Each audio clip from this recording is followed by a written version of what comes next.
Ah oui, Daniel Soal. Il y a longtemps que tu le connais, lui. Mais écoute, lui, en plus on a des amis en commun D'accord. depuis longtemps, mais je les connais comme ça un peu. Non, je l'ai connu ici à la maison commune en tout cas. D'accord. Et, enfin, je l'ai connu. On s'est vu, mais on s'est voyé avant. D'accord. Oui, oui. Non, on a une collègue de travail qui lui connaît bien. C'est ça. Et que c'était vraiment depuis les années 80. Voilà. Donc, Oh là là. et il y a beaucoup d'histoires qui nous rapprochent parce que le fait que j'ai travaillé chez Oxfam, D'accord. elle était. Allez, le fait que j'ai travaillé chez Oxfam, je veux dire, il y a beaucoup d'histoires, et comme lui, il est quand même un peu dans un mouvement un peu alternatif. Tout à fait. Voilà, ce qui fait Il y a qu'il des rapprochements. y a un rapprochement. Oui. Quelle est l'histoire de cet accent que tu as? Alors, cet accent, ben, je suis italien. Italien. Je suis italien. Moi, je pense que c'était la quête de Bruxelles, moi. Ah ben, je crois que je suis un peu devenu un guide de Me Bruxelles. semble-t-il. Hein. Parce que moi j'adore Mais italien, le bruxellois, italien. mais italien. Donc je suis né en Sicile D'accord. et jusqu'à mes 18-19 ans. Bah, et après j'ai voulu m'en aller. Pas parce que j'avais vraiment besoin d'aller gagner ma vie, comme tant d'autres font malheureusement qui doivent partir. Ici c'était vraiment un plaisir et c'était dans des périodes où les choses allaient bien, hein, on ne peut pas dire. En 77, quand je suis venu, c'était pas encore trop mauvais le climat. Hein. Le climat, je parle du climat économique. Oui, tout à fait. Ouais. Quoique pour nous, en Belgique, c'était les années 70, 75, 76, c'était dans le bassin de Charleroi où j'étais, c'était la crise économique. Hein. Oui, oui, oui, mais c'était 73, ça a été la crise aussi en Italie, mais c'était encore une crise qu'on ne sentait pas encore trop fort. Donc, Et qu'est-ce qu'il avait comme bagage? Oui, qu'est-ce que tu as fait comme études? Alors, comme études, moi, je n'ai pas fait énormément d'études. C'est comme moi. Voilà. Moi j'ai commencé à travailler enfant, en fait. J'ai commencé à 6 ans à travailler, mais c'était chez un oncle, faisait la cordonnerie, parce que j'étais un enfant qui bougeait beaucoup. Et ma mère, elle n'aimait pas tellement. Donc j'étais inquiet, il y avait déjà ce côté un peu artiste à mon sens. Et donc elle se sentait rassurée que j'étais dans quelque part. Et donc à l'âge de 9 ans, moi je faisais la couture des chaussures à la main. Donc je savais, et je me dis, pour moi ça a été peut-être un bien, c'est ça qui m'a permis d'avoir un savoir-faire avec mes mains. D'accord. Tu te souviens de ces sandalettes qui avaient cette forme-là, voilà, et qui avaient une lanière tout autour, qu'on appelait ça un montage knep? Oui, oui, oui, tout à fait. D'accord. Ici, c'était surtout des chaussures, parce que comme je viens d'une région agricole, c'était surtout des paysans. Donc, ils faisaient des chaussures, mon oncle faisait des chaussures sur mesure. D'accord. Donc, c'était un peu comme orthopédique. Ces chaussures étaient sur mesure qui duraient 20 ans. Hein. Je me souviens que mon père avait une paire de chaussures qu'il m'avait donnée 20 ans après. Je me souviens, quand on était tout jeune, tu parles cuir comme ça, tout jeune, on était un peu turbulent à la maison, et mon père un jour descend dans la cave, et il va sur son établi, il prend un ancien manche d'un poêlon, un manche en bois, et il prend cette fameuse bobine d'une lanière de cuir, comme on mettait, je te dis, autour des sandalettes.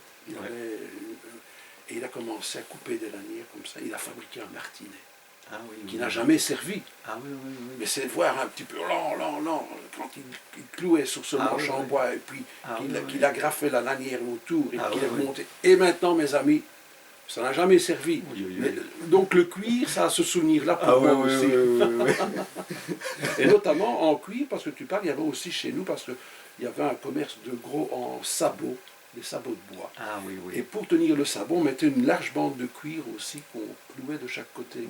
On mettait ça sur la cheville. Quoi. Donc le cuir, j'ai toujours bien aimé parce que j'ai eu un commerce de chaussures aussi. Donc l'odeur du cuir, c'est quelque chose qu'on n'oublie jamais. Donc tu as travaillé là-dedans. Mais donc j'ai fait ça 6 ans. Super. Et puis j'en ai eu un peu marre. Mais entre-temps, moi j'allais à l'école. Parce qu'en fait, j'étais à l'école jusqu'à 16 ans. C'est ça. Et j'étais même très bon à l'école parce que j'ai jamais raté. Même huitième année, parce que l'Italie est un peu différente, Mhm. j'étais le premier de toute l'école en maths. En maths. Ah, Donc, d'accord. parce qu'on affichait à l'époque tous les... Les Et points. moi, j'avais, je crois, 98,5% en D'accord. maths. J'étais le meilleur de tout. J'étais assez bien en maths. Moi, j'étais vraiment. meilleur au piano à cette époque-là. Ah, voilà. Chacun. Et donc, à partir de 12 ans, mon beau-frère était menuisier, et donc j'étais en menuiserie avec lui, chez un patron comme ça. Et quand j'avais 16 ans, tous les ouvriers qui travaillaient chez lui, ils ont parti à l'étranger, parce que bon... Et lui m'a dit, écoute, si ça t'intéresse, il dit, je te paye bien, et tu viens travailler tous les jours. Donc, comme mon père, il ne savait pas quoi me conseiller, j'ai décidé à 16 ans de quitter l'école D'accord. et de continuer à travailler. Et donc, je suis devenu ouvrier et chef même Mhm. à 16 ans, Menuisier, donc. menuisier. Ah, menuisier. Et donc, je faisais tout. À l'époque, on faisait même des réparations sur place. Donc, c'était presque de la sculpture parce que je refaisais des morceaux de bois. Ah, oui, oui. Il fallait remettre. Donc j'avais déjà ce sens un peu de l'art Oui, oui. qui s'installait d'un côté artisanal, si on peut dire, mais D'accord. il était là. Il était là. Alors tu décides de partir à un moment donné. Et donc j'ai décidé de partir parce que bon, ça a été une bêtise, mais quand on est jeune, il y avait quelqu'un qui disait va dans le nord, les filles sont bien. Et donc je suis parti, voilà, croyons, D'accord. chercher le paradis terrestre, voilà. Mais ici, ça a été un peu différent, parce que ça a été un peu dur. Et quand je suis arrivé chez mon oncle, lui, il était à Braine-l'Alleud. Et à Braine-l'Alleud, il avait un magasin au centre-ville des animaux. Il vendait des chiens, des perroquets, tout ça. Et donc, j'ai construit des cages pour oiseaux. J'en ai fait pas mal. Et donc, lui, il était intéressé de me garder. Tu n'avais pas oublié de fermer les cages, non, les portes des cages non plus. Ah, moi, je l'ai laissé ouverte, vraiment. Lui, c'était une autre personnalité. Ouais. Mais bon, je suis resté chez lui un moment, et puis on ne s'est pas entendu, parce qu'on est venu à Bruxelles. Il a changé... enfin, il faisait aussi du toilettage pour chiens. Et là, je me suis lancé dans quelque chose parce que ma cousine, elle était toiletteuse, mais elle n'avait rien à cirer. Moi, des curieux de nature, je dis, est-ce que je peux essayer? Tu as fait des shampoings couleur. Non, finalement, on a inversé le rôle. Oui. C'était moi. C'était moi qui faisais le toilettage, mais j'ai jamais suivi des cours. D'accord. Donc, Ça, et même, je fais même plus. J'étais donné des cours comme enseignant en toilettage à la rue du Bailly. Donc pendant 3 mois, j'enseignais à des filles, pourtant je n'ai jamais suivi un cours. Donc je ne sais même pas comment... D'accord. Donc apparemment, je faisais ça bien. Mais après, on a monté un restaurant, bon, j'ai fait le restaurant et tout, et puis on s'est disputé, et puis voilà, je suis parti et je me suis marié. Mais tu ne t'es jamais ennuyé, comme je vois. Moi, jamais. Jamais, en fait... À 18 ans, quand je suis arrivé, en fait, pour moi, c'était très dur, le dépaysement. Parce que je me faisais des rêves, mais j'ai vu que j'étais un garçon très timide. Voilà. Donc, pour les filles, c'était pas facile. D'accord.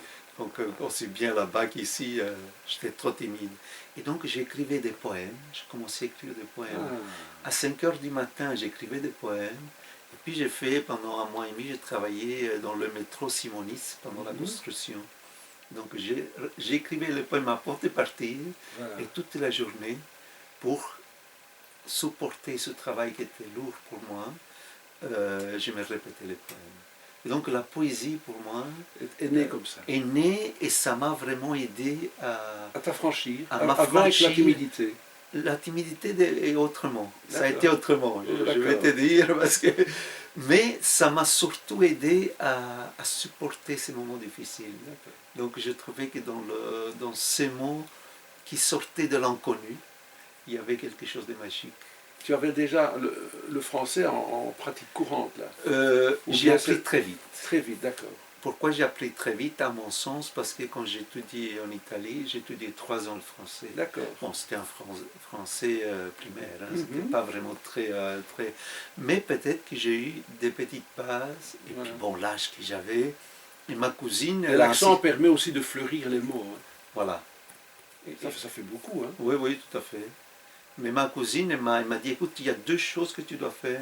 Tu regardes le journal parler, parce qu'on parle bien, et tu pratiques. Voilà. Au bout d'une semaine, il m'a dit, mais non, tu vas acheter le pain, tu vas chez le boucher, tu vas ceci, cela. Et finalement, voilà. C'est ce que j'ai fait avec mes enfants parce qu'on était francophones, on s'était installé à la côte. Ah, ouais, On ouais. mettait le journal parler en flamand pour Ah, que ouais, eux ouais. pratiquent la langue du coin où nous étions. Voilà. Oui, ça c'est génial ça. Voilà. Et donc, du coup, au bout de 3 mois, moi j'ai parlé. Bon, j'ai faisais des fautes en écriture, et ça c'est C'est pas certain. grave. Mais et j'écrivais aussi bien français. Alors, j'écrivais bien français. tu écrivais et Voilà. tu offrais ces billets. Mais écoute, c'était quelque chose un peu privé. Donc D'accord. c'était personnel, j'étais trop timide. Mhm. Et quand je me suis marié, j'ai fait des rencontres d'amis et cet ami m'a conduit vers le théâtre. D'accord. Et là, j'ai travaillé déjà chez Oxfam, j'avais commencé à faire un peu de l'imprimerie. D'accord. J'ai fait 7 ans d'imprimerie chez Oxfam. On est en quelle année là Donc 75, là, 80, j'ai commencé 80? en 80 chez D'accord. Oxfam. Donc à partir de 82, je faisais de l'imprimerie. Qu'est-ce que c'était déjà comme matériel là? Ah, mais là, on avait 2 offsets, une stencileuse, une chambre noire, Oui, oui. je faisais la photo, j'ai développé. Et là, ça a été aussi un peu autodidacte, parce que le collègue à l'époque, lui, c'était un ingénieur, mais un passionné d'imprimerie. Et alors, il m'a dit, écoute, voilà la machine, ça marche avec de l'eau, de l'encre. Si tu as un problème, tu me téléphones. Donc j'ai appris tout seul, ou bien au téléphone, mais c'était déjà les stencils à ce moment-là. les stencileuses et l'offset aussi. L'offset Donc on avait aussi. une offset, une couleur, donc, mais genre, ils ont imprimé une couleur, 2 couleurs, Il 3 fallait parfois. nettoyer, passer la machine avec une. Je faisais tout ça, voilà, les plaques. Mettre les lettres à leur place. Voilà, et tout ça. Jusqu'au moment où les ordinateurs sont arrivés, là je me suis investi en 85. D'accord. Et là vraiment, je pense que les études de maths que j'ai fait, ça m'a beaucoup aidé parce que j'ai acheté 2 ordinateurs, un PC et un Mac, Oui. et j'ai passé des nuits entières à les À le comprendre, comprendre. et j'ai enseigné. J'enseignais même à des médecins, à des professionnels. Ça, c'était l'époque. Hein, Voilà, les gens ne connaissaient rien, Non. et moi j'avais un sens que je connaissais ça. J'avais la facilité, j'avais une soif d'apprendre terrible. J'ai connu un garçon comme ça, il passait des nuits entières, parce Ah que ouais. c'était tout au début. Ah oui, oui. Les ordinateurs, c'était des trucs incroyables. Donc les premiers PC, il avait ça chez lui. Il passait des nuits, et puis après, quand il a compris le système, Ah ouais. il l'a vendu à gauche ou à droite, et il expliquait, il enseignait, comme tu dis. Mais il y avait des professeurs d'UNIF qui Oui. j'ai enseigné, un cardiologue Oui. qui faisait des conférences. J'ai dit, quand j'étais pour enseigner, j'ai dit, mais pourquoi vous n'apprenez pas le programme pour faire des diapositives vous-même, et vous allez les développer. Il dit, comment on fait? Alors je l'expliquais, mais alors il m'a téléphoné à minuit. Ah, voilà. Il dit, je suis coincé parce que le lendemain matin, il devait les avoir. Et alors moi, même sans ordinateur, je disais, faites ça, ça et ça. Donc, Ça, c'était une époque incroyable. ah oui, Tout à fait. oui. J'ai profité de cette époque. Et cette époque, bon, je faisais l'informatique, l'imprimerie, la famille. J'étais dans tous les sens. Le théâtre, ce que le théâtre m'a mené au clown. Donc j'ai ouvert une école de clown pour enfants. Donc j'étais le président de cette école. D'accord. Pendant 15 ans. Un garçon si sérieux. Si sérieux, voilà. Si sérieux. Et donc, Mais c'est vrai que la et donc, timidité, le clown. voilà. Et Voilà. le théâtre, surtout, quand je fais du théâtre, ça commençait à descendre. Et là, le clown, je me suis complètement libéré. Ah oui, ça, d'accord. Là, c'était... La réaction est très rapide, ou bien le regard des autres est très rapide Mais sur la quand mimique, quoi. Mais quand on se retrouve sur scène, Ah oui. seul, avec 900 enfants, au centre culturel d'Ucle, je vais te dire, ou bien tu assumes, ou bien c'est la galère. Hein. C'est la galère. Et donc, voilà. tout à fait. Ça m'a vraiment libéré de cette timidité et je remercie. Je remercie le clown qui s'est installé dans ma vie. Ça, c'est l'art, donc c'est le théâtre, mais l'art pictural, tu le pratiques Alors comment? l'art pictural, je pense que en même temps, quand je vivais, il y a une partie où je vivais seul avant de me marier, donc je devais avoir environ 21-22 ans, j'ai peint ma chambre à coucher, j'ai peint le lit. D'accord. Et je ne sais pas d'où m'est venue cette idée. Sûrement pas une couleur unique, tu as commencé à affiner Les couleurs. Mais en revenant dans mes souvenirs, je me suis souvenu parce que je retrouvais un diplôme de ma 5e primaire où c'était la dernière année primaire en Italie. Et j'ai lu le bulletin et c'était écrit que j'étais très mauvais en éducation artistique. Ah tiens, voilà. Voilà.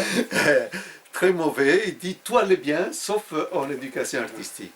Mais je me suis souvenu après qu'on avait des cours de peinture à l'école supérieure parce que l'Italie c'était 5 ans primaire, 3 ans moyen, et puis j'ai fait 2 ans d'école en agriculture pour devenir ingénieur agricole, c'était ça le chemin.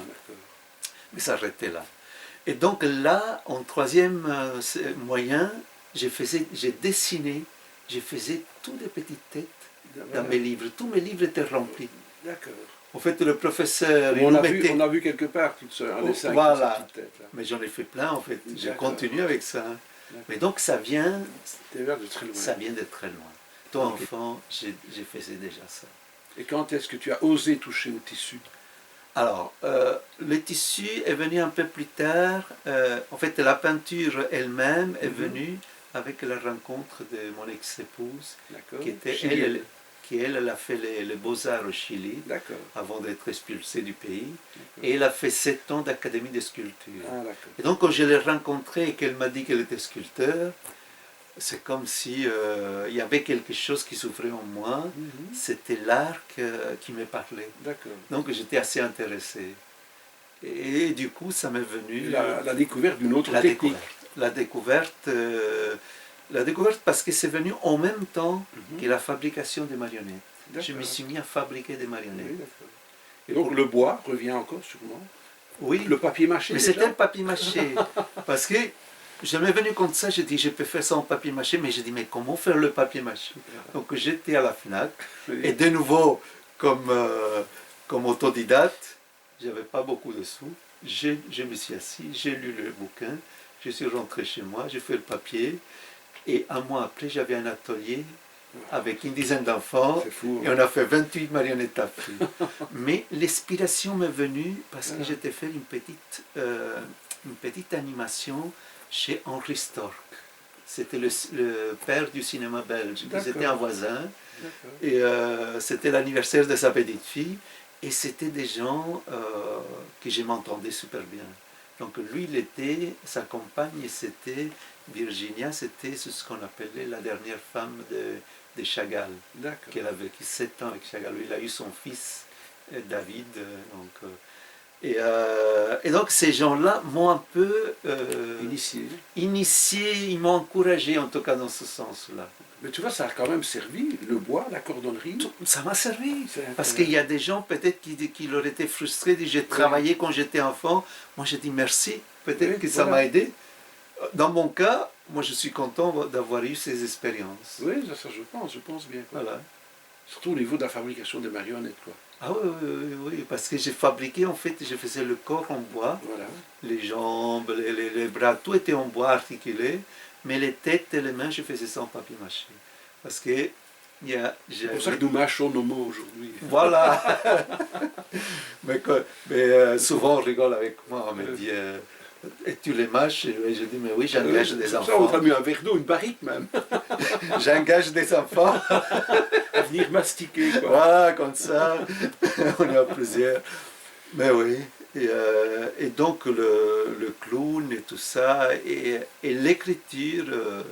Donc l'écriture, parce que bon, tu me dis, il y a eu le théâtre. Il y a le théâtre. Tu t'es essayé à l'écriture du théâtre? Je me suis essayé, figure-toi, j'ai écrit une pièce de théâtre que je n'ai pas achevée, parce que les circonstances ont voulu que ça m'a un peu découragé. j'écris une pièce parce qu'en parlant tantôt, je tiens Zunich de Bruxelles. Oui. J'ai écrit une pièce de théâtre basée un peu sur le théâtre de Mademoiselle Beulemans. Ah, voilà. Et donc ça s'appelle Bruxelles à la foire du Midi. Et donc j'ai connaissais par les marionnettes, parce qu'on était voisins, tout ça, Claude, je ne me souviens pas de son nom de famille, c'était le théâtre Le Ratinet à la ferme Rose à Uccle. D'accord.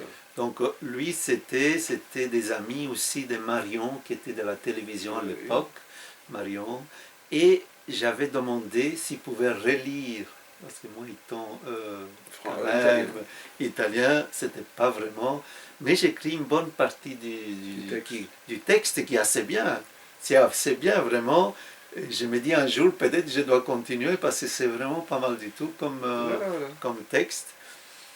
Mais voilà, eux, ils m'ont jamais donné de réponse, puis on s'est perdu de vue et tout est fini comme ça. Bon, ces gens sont... Mais le texte est là. Le texte est là. Il y a une ébauche, très large ébauche. Et j'ai un autre ami qui pourrait aussi m'aider, qui est dans ce monde-là, puisque c'est Joske Malbeek. Je ne connais pas. Joske Malbeek, c'est vraiment, ceux qui connaissent un peu la littérature bruxelloise, c'est un peu une référence. D'accord. Lui, il travaille beaucoup avec Tone, le théâtre Tone. Oui. Et donc voilà, c'est une référence pour les Bruxellois. D'accord. Et donc je me dis un jour, si je sors ça de mes tiroirs, je vais lui demander de jeter un coup d'œil pour qu'il me mette ça sur les reins. Quand est-ce qu'il est marqué artiste sur ta carte d'identité, ou bien sur ta carte de visite? Alors, sur ma carte de visite, artiste... Parce qu'il y a l'employé chez Oxfam, il y a la vie normale, mais il y a le côté artiste qui, à un moment donné, va prendre le dessus. Sur voilà. Alors, l'artiste, vraiment, parce que pendant une dizaine d'années, j'ai fait quelques académies aussi du soir. Ma première académie en 81, ça a été ici à Ixelles, puisque j'habitais à Ixelles aussi. Et donc j'ai fait aquarelle, dessin, enfin toutes sortes de choses. Tu peaufines la technique là. J'ai peaufiné, et alors peinture à l'huile, j'ai passé partout, et j'ai fait 4-5 académies et j'étais pas content. En fait, j'ai cherché quelque chose que je ne le retrouvais pas dans les académies. Bon, sauf un peu la technique, évidemment. Là, c'est important. Hein. Voilà, alors là, c'était important la technique. Et donc, je me suis installé chez moi. J'ai commencé à faire des portraits des paysages à la peinture à l'huile. Et pendant une dizaine d'années, j'ai fait quelques expositions, mais toujours pas content. En fait, j'étais toujours à la recherche. C'était pas l'artiste, c'était le personnage qui s'est cherché. Donc, je faisais tout. Il y avait toujours la tête du peinture, voilà. Imprimerie, ordinateur. Voilà. J'aimais chercher. Voilà. Mais j'habitais à Uccle et j'ai dû déménager et pour moi c'était un peu un drame de déménager. Ça a été les circonstances, et j'ai tout jeté. J'ai tout jeté, toutes ces peintures, j'ai tout jeté. J'ai gardé une ou deux peintures, mais j'ai tout jeté, les voisins ont tout récupéré. Voilà. Parce que moi je ne voyais pas d'intérêt. Et je suis resté pendant un an en faisant quelques dessins, mais plus rien. Et puis un jour, Oxfam, pour dire qu'il a fait quand même partie un peu de ma vie, il a organisé une fête pour l'Afrique. Une grande fête, une fête qui a eu un succès fou. Il y a eu 10 000 personnes à cette fête, ça a été vraiment un succès. Et j'ai fait, en tant que graphiste, j'ai fait le journal, une revue et la couverture. Et j'ai voulu me baser, j'ai dit je vais faire un dessin un peu africain. Voilà. Et tu as découvert un assemblage de couleurs. Et en fait, tout est né. Tout est né. Je me suis mis à faire des sculptures. Tout est né, c'était la folie. En pleine nuit, j'ai dessiné. Là, c'était partout. Et donc, l'artiste est né là. En 95, c'est l'artiste José Mangano qui est né. À cette époque-là. Parce qu'avant, ça a été une préparation. Et donc, j'ai une anecdote dans ce système-là, parce que quelques mois après, où vraiment j'étais passionné, je n'arrivais pas à dormir la nuit, et j'allume la télé à 2 h du matin, et je vois un aborigène en train de faire quelque chose que je venais de faire il y a 2 jours, même couleur, même style. Là, je suis tombé sur mon derrière, je dis c'est pas possible. je me regardais, je dis, mais j'ai rien dans le nez ici, moi, c'est quoi ça? C'est quoi cette histoire? Et donc, j'ai senti que je m'approchais de certaines cultures dont ce système ne venait, d'où venait. Voilà. Donc il fallait explorer ce... Et donc, je pense qu'il y a une préparation. Mhm. Oxfam, la peinture, le clown, toutes ces choses-là, toutes ces accumulations d'expériences dans ma vie ont fait qu'ils se sont accumulés dans un point bien précis et qui se sont révélés en moi. Donc, je me suis révélé dans tous ces sens-là. Donc, même l'écriture a pris plus d'ampleur. On retrouve dans les méli-mélos du dessin beaucoup de lettres. Voilà. Ah oui, oui, tout à fait. C'est coloré. Et donc, c'est la peinture, c'est la poésie colorée que Voilà. j'ai fait, en fait. C'est une poésie colorée qui s'exprime et qui continue à s'exprimer.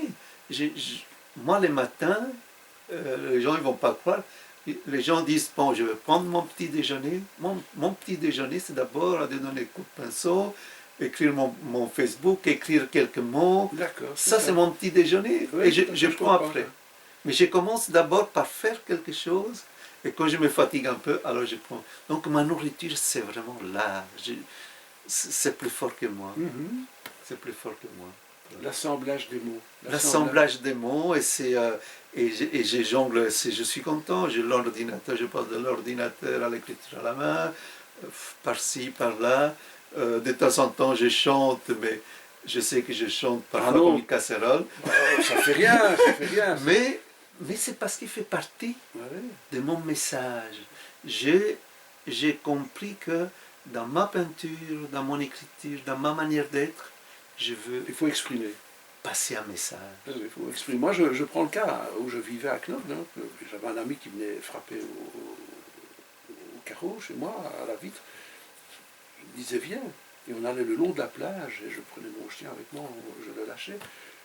Ce type, il gueulait face à la mer les poèmes qu'il avait imaginés la nuit, qu'il avait vite, au petit matin, écrits sur papier, et il les déclamait à gueule déployée, à gorge déployée.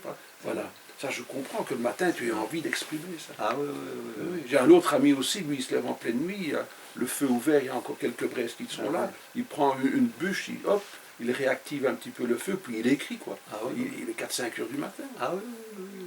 Mais moi, je dors peu, en fait.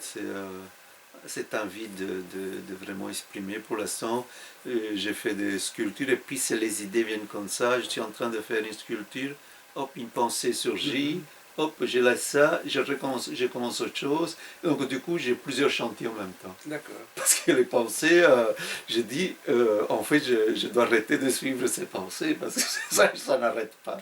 Tantôt, on feuilletait un de tes albums, et il y a ce fameux dessin, tu sais, avec toutes les petites têtes. Hein. Oui, oui.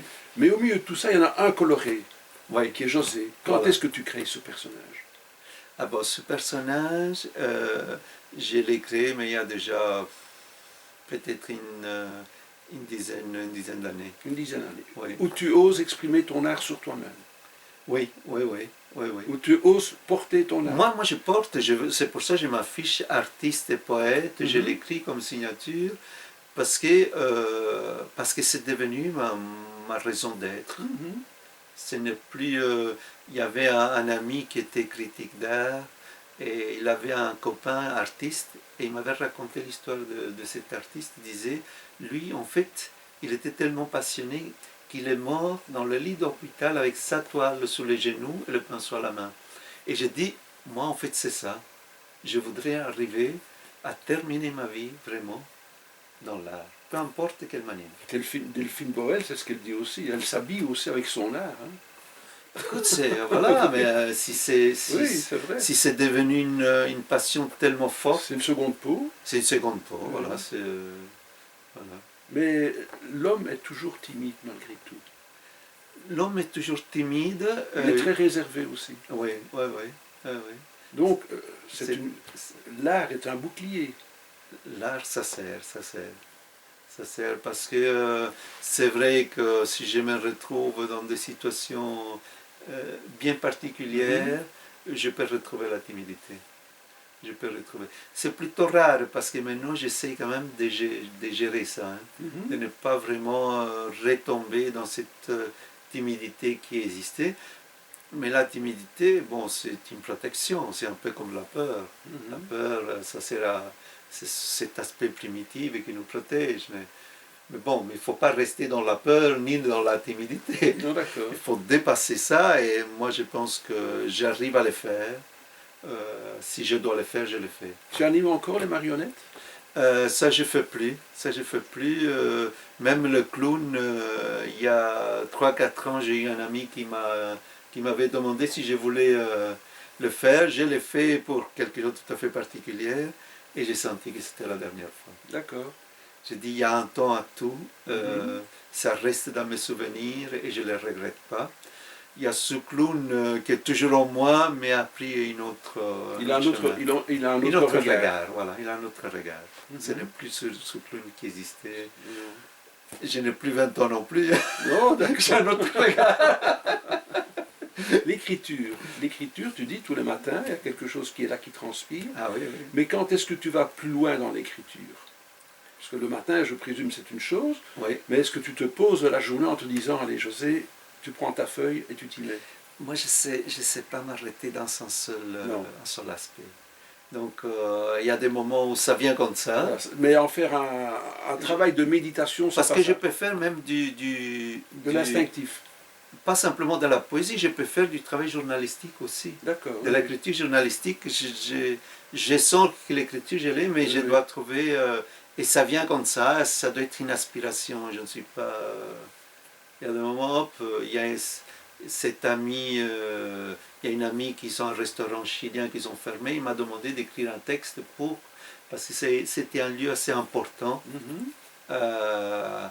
Et il voulait que j'écris un texte là-dessus. Après, je fais une mise en page et tout ça, mais pendant une dizaine de jours, eh bien, ça ne venait pas. Et puis tout à coup, pof, la lumière vient et j'ai pondu un texte, c'était formidable, comme ça. Mais j'aime bien, je veux dire, l'humilité de l'écrivain qui ose, je veux dire, cloisonner un petit peu son art, dire non, je fais de l'écriture journalistique.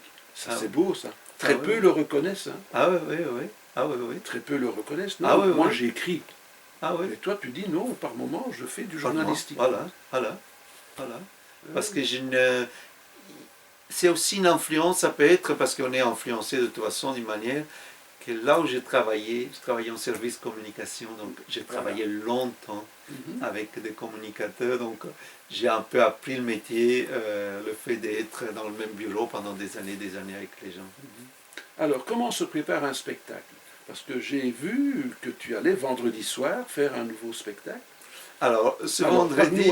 Parle-nous un peu de ce vendredi. Ici, c'est pas un spectacle, c'est une soirée de poésie. Voilà, et donc, c'est une soirée de poésie que, bon, ça fait longtemps que je participe, j'ai même organisé des soirées de poésie, mais ça a été toujours avec les autres. Ici, je suis le seul à déclamer.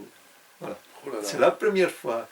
Donc, mais j'ai pas peur, parce que comme j'ai fait des spectacles, j'en ai fait par centaines et centaines dans ma vie, ça ne me fait pas peur. Alors c'est un spectacle musical aussi.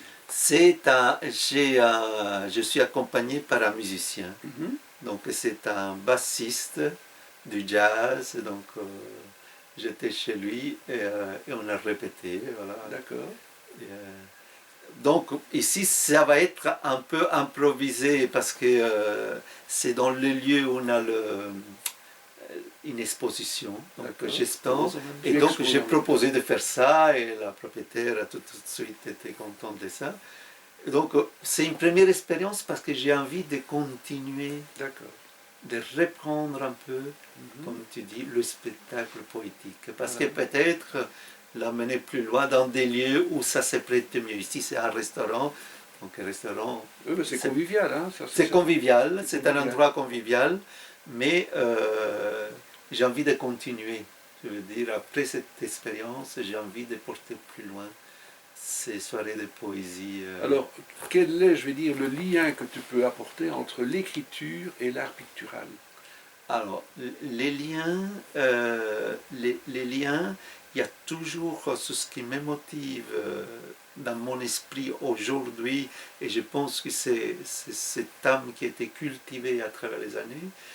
Qu'est-ce qui me motive? Eh bien, c'est l'amour et la paix universelle. Donc, dans l'écriture, il y a toujours, et j'écris parfois des mots courts qui sont un peu les mots un peu de la sagesse, un peu de cette sagesse que, à ma manière, je voudrais amener dans ce monde. La colombe. Voilà, la colombe. Dans ce monde qui souffre, qui est en souffrance. Et je ne dis pas que moi je ne souffre pas, mais moi étant conscient de ça, tu peux apporter un regard apaisant. Voilà, j'essaie de porter ce côté apaisant, ce côté que ça va peut-être à contrario de la perturbation, surtout dans ces moments de Covid, perturbation qui en général les gens ressentent, cette rébellion. Chacun y fait un peu ça, je ne vais pas utiliser le mot guerre parce que c'est pas une guerre, j'ai horreur de la guerre, mais c'est ce combat. Moi, mon combat, c'est plus le combat de la paix. D'accord. Je veux vraiment à travers, et donc j'utilise ces mots, ces petits mots, ces couleurs, ces images répétitives parfois, parce que les gens parfois voient répéter cette colombe. Le clou, hein. Et voilà, et c'est la prière, et je dis j'ai fait de la prière.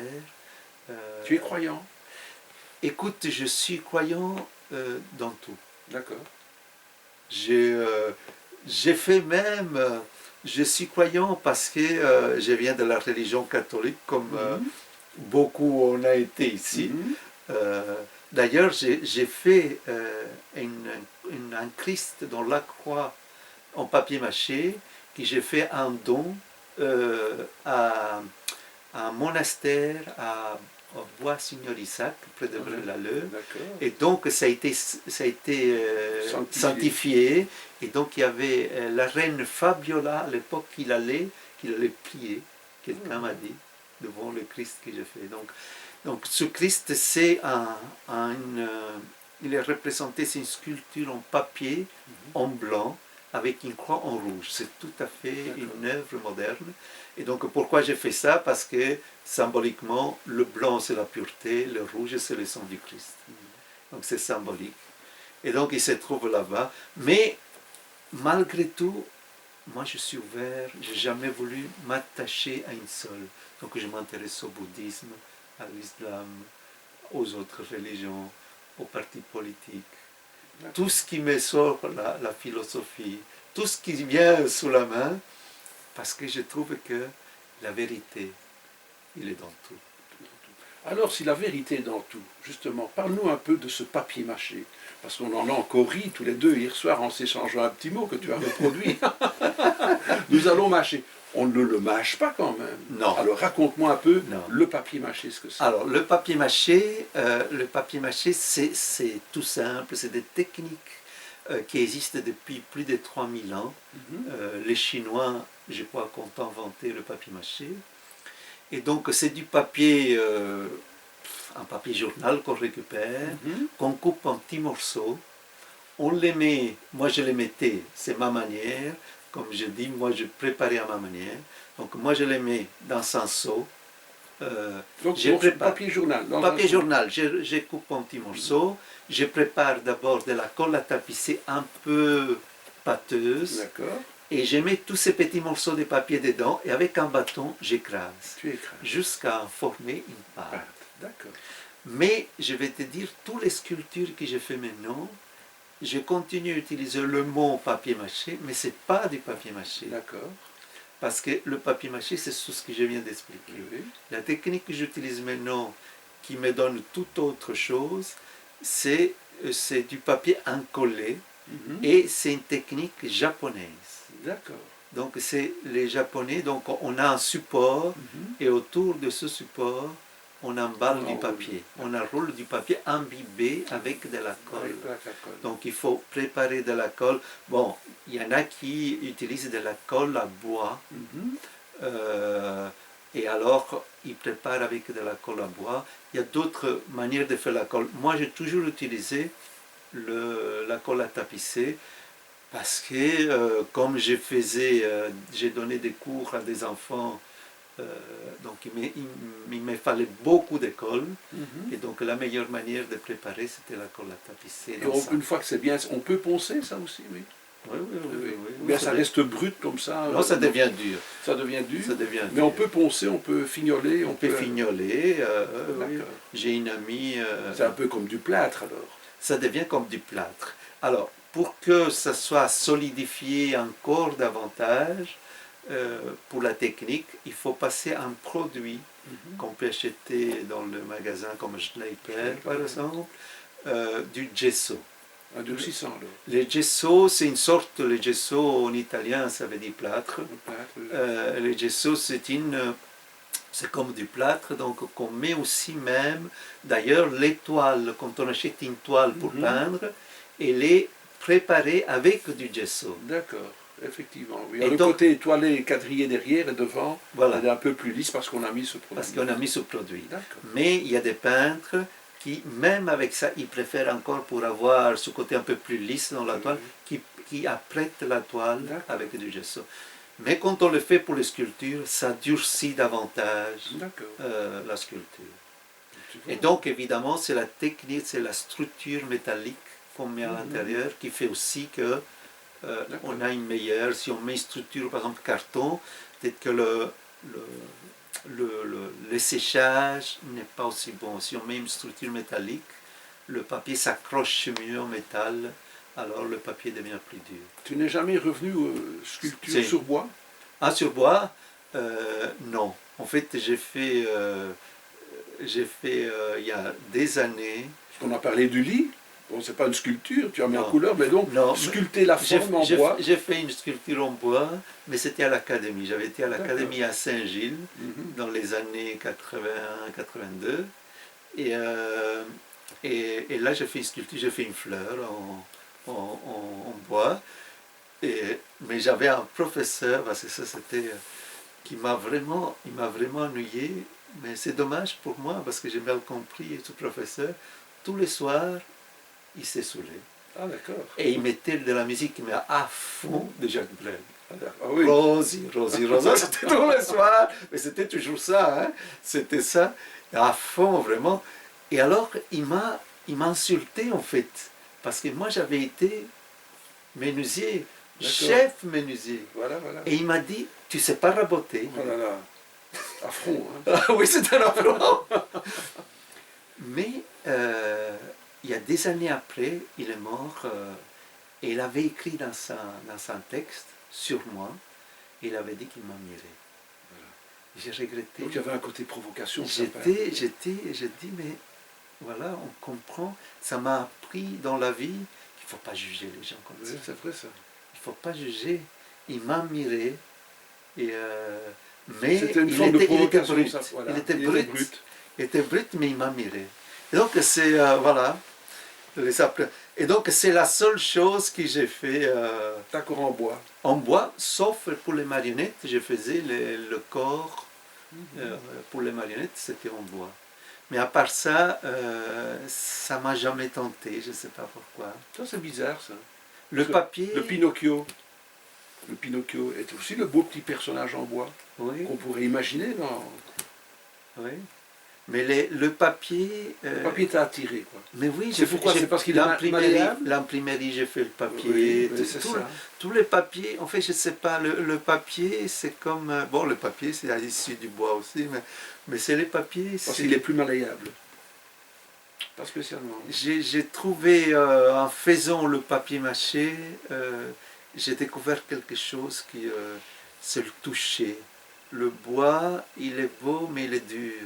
Le papier mâché, je peux le modeler, je peux le faire une forme, et aussi la rapidité aussi, que le bois par exemple, j'avais un sculpteur quand j'étais à l'académie, qui lui il est en train de faire une tête, j'ai dit combien de temps tu es sur cette tête? 2 ans. Non, ça c'est pas bon. En 2 ans, je vais te couvrir toute la maison ici de sculptures. Je reviens un petit peu à l'art pictural, Oui. ces lettres. Oui. Est-ce qu'il y a un poème composé couleur par couleur? Le blanc veut-il dire quelque chose? Mélangé au vert qui veut dire quelque chose? au jaune qui veut dire quelque chose? Si on rassemble ces petites lettres, non, il n'y a rien de... y a rien de... Ou bien ça reste le millimélo? Je suis un peu spontané. D'accord. Je suis un peu spontané. Mais tu n'as pas décidé d'écrire un vers en blanc et t'aller sur... Ça vient jamais. Je suis trop spontané. D'accord. En fait, c'est vraiment, j'improvise. Donc tu es toujours dans le désordre. Quand je veux faire une improvisation, si je dois aller dans quelque part et tu me dis, mais non, tu me mets, dis, improvise-moi ça. Voilà, un exemple d'improvisation. J'ai fait des choses tout à fait étonnantes maintenant. Je vais chez une amie qui est artiste et qui a une galerie. J'ai déjà exposé 2 fois chez elle. Et je vais chez elle et il y a un artiste qui expose. Mais c'est un monsieur très timide, il fait un peu de l'abstrait lui. Et il y a un groupe de gens, c'est tous des jeunes diplômés, ils sont là, ils discutent tout ça. Et je m'improvise à expliquer la peinture de ce monsieur. J'improvise. Et c'était comme ça. Je lui fais découvrir que dans cet art abstrait qu'il voyait, il y avait du monde. Et que derrière ce monde, il y avait des choses vraies. Il y avait des choses vraiment qui existaient. Et tu t'es amusé là alors? Ah, je me suis amusé. Et donc maintenant, avec cet ami, je lui proposais que, maintenant il y a le Covid, elle a fermé. De faire un duo. Mais non, que je lui ai proposé que je vais faire... Critique d'art. Je vais faire, d'ici que ça recommence, je vais filmer l'artiste pendant qu'il expose, et pendant le vernissage, je présente son travail. C'est génial ça. Et donc ça, c'est une nouvelle aventure. Voilà. J'adore explorer. Oui, c'est pour ça l'improvisation, et c'est des idées qui me surgissent à l'instant même. C'est parce qu'il y a des années, j'étais au Jean Franck, et j'étais voir une exposition qui m'a sidéré. C'est un cordonnier qui exposait des chaussures peintes. Il peignait les semelles des chaussures. Mais c'était magnifique. Mais ce monsieur, c'était un artisan, il ne savait rien dire. Rien. Et moi, je me suis improvisé à expliquer ça aux gens. Et donc, je me suis dit l'autre jour, mais pourquoi ne pas faire la même chose? Et j'ai vu que ça marchait bien, du coup, je vais me lancer aussi. Mais c'est le clown, ça? Ah, c'est le clown. C'est pour ça que je dis, ça a pris notre tournure. Oui, tout à fait. Le clown, le clown, il fait son numéro, il se fait mal, il continue, il improvise. Ah oui, je suis dans l'improvisation. Voilà. Il cache sa douleur. Ah ouais, j'ai besoin de ça en fait, de cette improvisation. Si tu me dis, improvise un poème à partir de quelque chose, mais je suis peut-être capable de le faire. Parce que je me mets vite dans la peau du personnage. Tu devant la surprise. Quoi. La surprise. Voilà. Et en fait, quand les personnes sont là, c'est comme s'il y a quelque chose, l'adrénaline monte, et je dois absolument me lancer dans l'eau. C'est fou. Hein. C'est fou, c'est extraordinaire. José, je suis très content que tu sois venu nous voir cet après-midi. On a passé un agréable moment. Et voilà, l'histoire est comme ça. C'est beau. Merci d'avoir pris sur ton temps de venir nous voir. Et il y avait une phrase que je vais dire avant de clôturer peut-être, c'est une phrase que je tiens à cœur et qui rassemble un peu à mon personnage. Une phrase que j'écris: je ne rejette pas mes racines. Seulement, aujourd'hui, je préfère vivre dans l'arbre. Ça, c'est beau, ça. Voilà. Tu me fais penser à Azouz Begak, un ami qu'on a reçu ici il n'y a pas longtemps, où il nous disait justement, nos racines, ne cherchons pas après nos racines. Nous sommes le tronc, nous sommes les branches, nous sommes le feuillage. Non. Et l'arbre vit grâce à notre respiration par les feuilles, justement. On rejoint un petit peu ta pensée là aussi. Moi, de temps en temps, je vais serrer les arbres dans mes bras. Parce que je dis merci. Et je dis, voilà, dans ton immensité, combien d'années tu es là, tu as vu passer tellement de choses. Et je les laisse vivre et je partage des moments d'émotion. Merci beaucoup. Merci.